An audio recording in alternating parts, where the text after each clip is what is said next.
In class my name is Deepali का। आज हम कर रहे हैं क्लास 8। सब्जेक्ट है हमारा एसएसटी और चैप्टर चल रहा है हमारा 10। चैप्टर 10 में हमने सहायक संधि तक पढ़ लिया था। सहायक संधि में हमने तो 3 पॉइंट पढ़े थे। पहला पॉइंट था कि भारतीय शासकों को आक्रमण के समय सुरक्षा प्रदान की जाएगी। दूसरा था कि जो भारतीय शासकों ने इस संधि को स्वीकार किया उन्हें अपने राज्य में अंग्रेजी सैन्य दल की नियुक्ति करनी होती थी। और थर्ड पॉइंट था हमारा, राजा के दरबार में एक ब्रिटिश वासी रखा जाता था जो राज्य के आंतरिक मामलों में हस्तक्षेप कर सकता था। इन 3 पॉइंट के बाद हमारा थोड़ा सा सहायक संधि के बारे में रह गया था। चलिए हम पढ़ते हैं। सभी बच्चे अपनी बुक निकालिए। इस प्रकार हम देख सकते हैं कि एक भारतीय शासक ब्रिटिशों पर निर्भर हो गया था। इस प्रणाली के अंतर्गत ब्रिटिश एक विशाल क्षेत्र पर नियंत्रण स्थापित करने में सफल हुए। सर्वप्रथम हैदराबाद के निजाम में 1798 ईस्वी में इस संधि पर हस्ताक्षर किए। इसके बाद अवध तथा कर्नाटक के नवाब ने इस संधि को स्वीकारा। मराठों की पराजय के पश्चात 1802 ईस्वी में बाजीराव द्वितीय ने इस संधि को स्वीकार किया। बाद में अन्य मराठा प्रधान भोसले व सिंधिया ने भी इस संधि का हस्ताक्षर किए।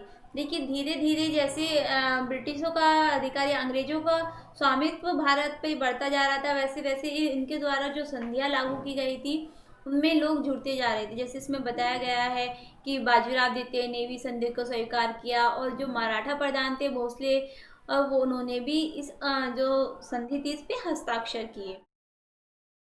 फिर आता है हमारा राज्य हड़प संधि। राज्य हड़प संधि नीति तथा उत्तरदायी का कानून लॉर्ड डलहौजी द्वारा प्रारंभ किया गया था, जिसका तात्पर्य था कि यदि किसी शासन के बिना किसी उत्तरदायी की मृत्यु हो जाती है तो उसके राज्य पर ब्रिटिश कंपनी का नियंत्रण हो जाएगा।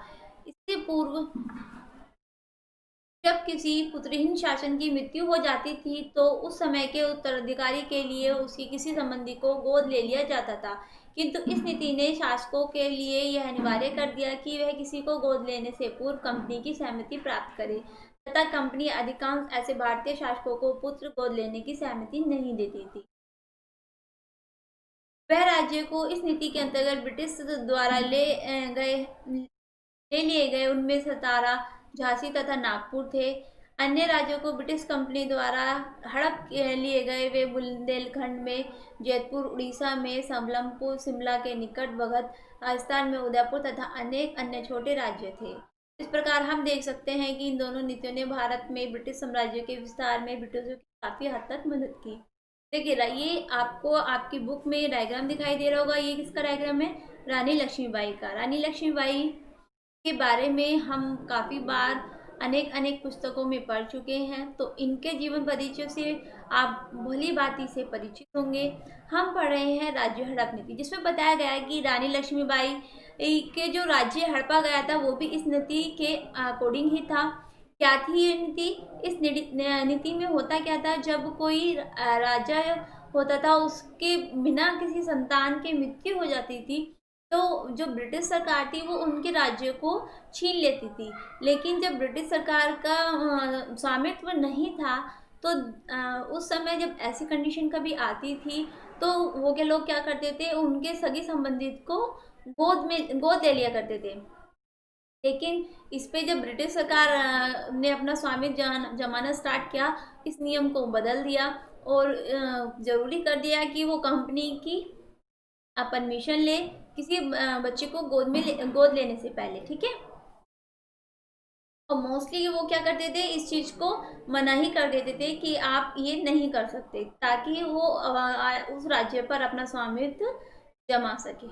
अब है ब्रिटिश विस्तार 1809 से 48 ईस्वी तक। उपयुक्त युद्धों के अलावा ब्रिटिश अपने साम्राज्य का विस्तार भारतीय उपमहाद्वीप में भी कर रहे थे। हम इनमें से कुछ विषयों पर कुछ विशेष विकासों की चर्चा यहाँ संक्षेप में करेंगे। जैसे पहला है पिंडारी। अब पिंडारी कौन थे के बारे में हम पढ़ेंगे। पिंडारी किराए के सैनिक थे इनके परिचालन का मुख्य क्षेत्र मध्य प्रदेश था। ये अपने लक्ष्य क्षेत्र को लूट करते थे। भारतीय से विलग हुए सैनिक भी इसके साथ हो जाते थे। ये अधिकांश उन शासकों के लिए युद्ध करते थे जो इन्हें बदले में धन देते थे। जब इन्होंने ब्रिटिशों के विरुद्ध मराठों का युद्ध में सहयोग दिया तो ब्रिटिशों ने इन्हें समाप्त करने का निश्चय कर लिया और अगला मराठा युद्ध में पिंडारी कुचल दिए गए। इनमें से एक पिंडारी राजस्थान के एक छोटे राज्य टोंक का नवाब बना। अब आता है पंजाब। देखिए, पिंडारियों के बारे में आपने पढ़ लिया कि ये कौन थे, किराए के सैनिक थे।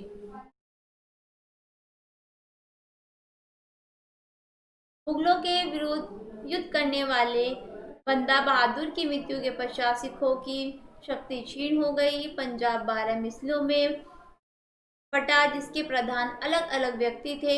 महाराजा रणजीत सिंह ने इन्हें आपस में मिलाया तथा एक शक्ति राज्य की स्थापना की। देखिए, इसमें बताया गया है कि जो मुगलों के विरुद्ध युद्ध करने वाले थे बंदा बहादुर, उनकी मृत्यु के पश्चात क्या हुआ, जो सिख थे वो अलग अलग मिसलों में बट गए, जिससे उनकी शक्ति क्षीण हो गई। उन्होंने ब्रिटिश के साथ मैत्री संबंध बनाए। 1839 ईस्वी में इनकी मृत्यु के पश्चात इनका राज्य 10 वर्षों से अधिक नहीं चल सका। 2 निरंतर युद्धों के बाद ब्रिटिशों ने पंजाब पर कब्जा कर लिया। प्रथम अंग्ल सिख युद्ध के बाद दिलीप सिंह पंजाब के तथा गुलाब सिंह जम्मू एवं कश्मीर के महाराजा बने। हालांकि वास्तविक शक्तियां ब्रिटिशों के हाथ में ही थी। द्वितीय अंग्ल सिख युद्ध के पश्चात सिख राज्य को समाप्त कर दिया गया तथा पंजाब ब्रिटिश साम्राज्य के कब्जे में आ गया। इस राज्य हरण के साथ 1848 ईस्वी में 1856 ईस्वी तक ब्रिटिशों का प्रभाव चरम पर था। ब्रिटिशों की दृष्टि केवल भारत पर ही नहीं थी, वे भारतीय उपमहाद्वीप के अन्य राज्य जैसे बर्मा, नेपाल, सिंध तथा अफगानिस्तान पर भी अपना अधिकार स्थापित करना चाहते थे। अब आता है बर्मा। बर्मा यानी जिसे हम आज के टाइम में म्यांमार पढ़ते हैं या म्यांमार के नाम से जानते हैं। बर्मा वर्तमान म्यांमार में इतनी लकड़ियों का संपन्न संसाधन है। यह ब्रिटिशों की इन संसाधनों पर नजर थी। यह उत्तर पूर्व में एक मध्यवर्ती राज्य के रूप में भी था। 1824 से 1826 ईस्वी में प्रथम अगला वर्मा युद्ध के बाद वर्मा को साहक संधि स्वीकार करनी पड़ी। इसके पश्चात ब्रिटिश साम्राज्य ने 1852 ईस्वी में बर्मा के एक भाग पर तथा 1885 ईस्वी में ऊपरी बर्मा पर कब्जा कर लिया। देखिए, इसमें बताया गया है किस प्रकार अंग्रेजों ने बर्मा पर अपना कब्जा किया और उनसे कौन सी संधि, साहक संधि स्वीकार कराई। अब पढ़ते हैं हम नेपाल के बारे में।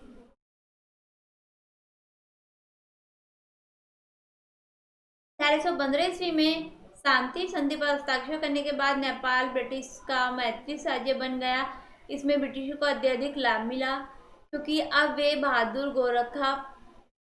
गोरखाओं को अपनी सेना में नियुक्त कर सकते थे, जो इनके बाद हुए कई युद्धों में उपयोगी सिद्ध हुए। सिंध।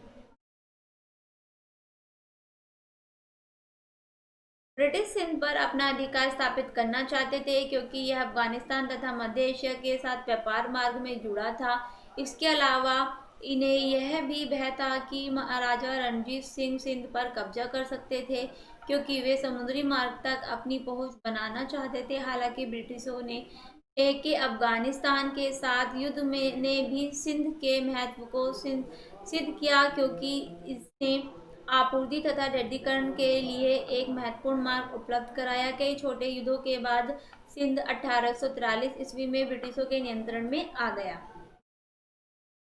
जैसे कि हम पढ़ रहे हैं कि जितने भी छोटे छोटे राज्य थे, इन्होंने अंग्रेजों का स्वामित्व स्वीकार करने से पहले युद्ध को महत्वपूर्णता दी और युद्ध करने के बाद ही, युद्ध में पराजय होने के बाद भी उनको मतलब कि ब्रिटिशों ने उन राज्यों पर अपना स्वामित्व जमाया। जब ब्रिटिशों ने रूसों के खतरे को भाप लिया तब उन्होंने अफगानिस्तान पर नियंत्रण स्थापित करने का निश्चय किया। 3 युद्धों के पश्चात वे ऐसा करने में सफल हो गए। अफगानिस्तान एक मैत्री राज्य बन गया तथा रूस व ब्रिटिश के मध्यवर्ती राज्य के रूप में कार्य करने लगा। अब हेडिंग है हमारी ब्रिटिशों की विजय के कारण। अभी तक हमने पढ़ा कि किस तरीके से ब्रिटिशों ने कौन कौन से राज्यों पर अपना स्वामित्व जमाया। अब उनके विजय के क्या कारण थे वो हम पढ़ते हैं।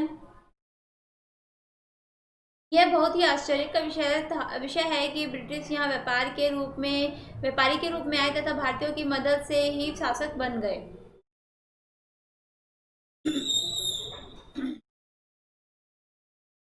उनकी संपन्नता पर संदेह नहीं किया जा सकता, किंतु उनके साथ कुछ अन्य कारण भी थे जिन्होंने भारत पर नियंत्रण स्थापित करने के उनके मंसूबों को आसान बनाया। ब्रिटिशों की विजय तथा भारतीयों की पराजय के कुछ कारणों को निम्न रूप से सारांशबद्ध किया जा सकता है। जैसे नंबर 1 है हमारा, भारतीय शासकों के नियंत्रण में छोटे क्षेत्र थे क्योंकि वे साधन संपन्न नहीं थे। वे अधिकांश आपस में संघर्ष करते रहते थे और मूल शासकों के विरुद्ध परिस्थितियों का दोहन करने के लिए कार्य नहीं कार्य नहीं करते थे, जबकि दूसरी तरफ ब्रिटिश एक निर्देश के अंतर्गत कार्य करते थे तथा उसके संसाधन भी एकीकृत है। देखिए यहाँ पे करने के लिए कार्य जो वर्ड है वो थोड़ा सा छुप गया है। नंबर 2 जो पॉइंट है हमारा, देखिए ये नंबर 1 हो गया, ये नंबर 2 हो गया हमारा। क्या है, भारतीय शासकों के मध्य फूट के कारण ब्रिटिशों को वह अवसर मिल गया कि वे उपयुक्त समय पाते ही एक के बाद एक शासकों को पराजित करते रहे। यानी उनकी जो सबसे फेमस नीति थी फूट डालो राज करो, उन्होंने भारत में इस नीति को बहुत कुशलता से अपनाया। अधिकांश भारतीय शासक अकुशल थे, उनके अन्य शासकों के साथ संघर्ष तथा ब्रिटिशों के भय ने उन्हें अपने प्रशासन उपयुक्त स्वरूप से स्थापित करने का समय नहीं दिया, अतः उन्होंने लोगों का विश्वास खो दिया। अब नंबर 4 है हमारा,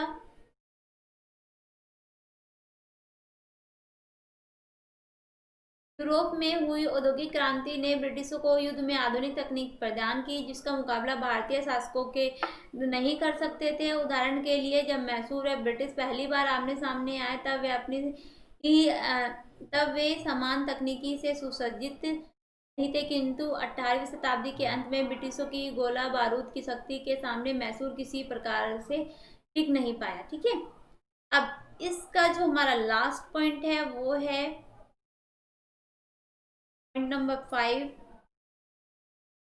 ब्रिटिश सेना बहुत ही बेहतर ढंग से व्यवस्थित की गई थी, उसे अच्छा वेतन, अच्छा भोजन, अच्छा प्रशिक्षण तथा अच्छे हथियार दिए गए थे। देखिए एक सेना के लिए, एक देश के लिए सेना जितनी ज़रूरी है उतनी ही ज़रूरी है उस सेना में जो लोग हैं वे खुश रहें, जैसे उन्हें अच्छा वेतन मिले, अच्छा भोजन मिले, उनकी जो ट्रेनिंग हो वो बहुत अच्छी हो, यानी अच्छा प्रशिक्षण मिले, और जो उन पे हथियार हैं वो भी अच्छे हो।